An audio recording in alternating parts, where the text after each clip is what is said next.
Chapter 26. The Goblin Miners. That same night, several of the servants were having a chat together before going to bed. "What can that noise be?" said one of the housemaids who had been listening for a moment or two. "I've heard it the last 2 nights," said the cook. "If there were any about the place, I should have taken it for rats, but my Tom keeps them far enough." "I've heard, though," said the scullery maid, "that rats move about in great companies sometimes. There may be an army of them invading us. I've heard the noises yesterday and today too." "It'll be grand fun, then, for my Tom and Mrs. Housekeeper's Bob," said the cook. "They'll be friends for once in their lives and fight on the same side. I'll engage Tom and Bob together will put to flight any number of rats." "It seems to me," said the nurse, "that the noises are much too loud for that. I have heard them all day, and my princess has asked me several times what they could be.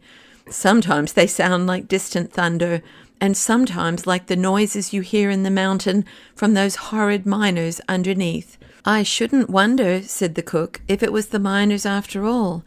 They may have come on some hole in the mountain through which the noises reach to us. They are always boring and blasting and breaking, you know." As he spoke, there came a great rolling rumble beneath them, and the house quivered. They all started up in a fright, and rushing to the hall, found the gentlemen-at-arms in consternation also. They had sent to wake their captain, who said from their description that it must have been an earthquake, an occurrence which, although very rare in that country, had taken place almost within the century, and then went to bed again, strange to say, and fell fast asleep without once thinking of Curdie or associating the noises they had heard with what he had told them. He had not believed Curdie. If he had, he would at once have thought of what he had said and would have taken precautions. As they heard nothing more, they concluded that Sir Walter was right, and that the danger was over for perhaps another 100 years. The fact, as discovered afterwards, was that the goblins had, in working up a second sloping face of stone, arrived at a huge block which lay under the cellars of the house within the line of the foundations.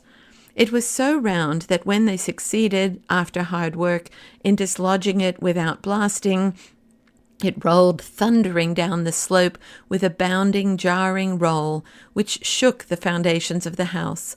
The goblins were themselves dismayed at the noise, for they knew, by careful spying and measuring, that they must now be very near, if not under the king's house, and they feared giving an alarm. They, therefore, remained quiet for a while, and when they began to work again, they no doubt thought themselves very fortunate in coming upon a vein of sand which filled a winding fissure in the rock on which the house was built. By scooping this away, they came out in the king's wine cellar. No sooner did they find where they were than they scurried back again, like rats into their holes, and running at full speed to the Goblin Palace, announced their success to the king and queen with shouts of triumph.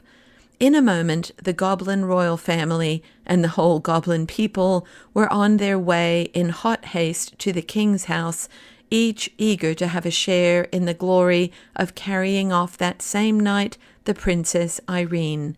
The queen went stumping along in one shoe of stone and one of skin. This could not have been pleasant, and my readers may wonder that, with such skilful workmen about her, she had not yet replaced the shoe carried off by Curdie. As the king, however, had more than one ground of objection to her stone shoes, he no doubt took advantage of the discovery of her toes, and threatened to expose her deformity if she had another made. I presume he insisted on her being content with skin shoes, and allowed her to wear the remaining granite one on the present occasion, only because she was going out to war. They soon arrived in the king's wine cellar, and, regardless of its huge vessels, of which they did not know the use, proceeded at once, but as quietly as they could, to force the door that led upwards.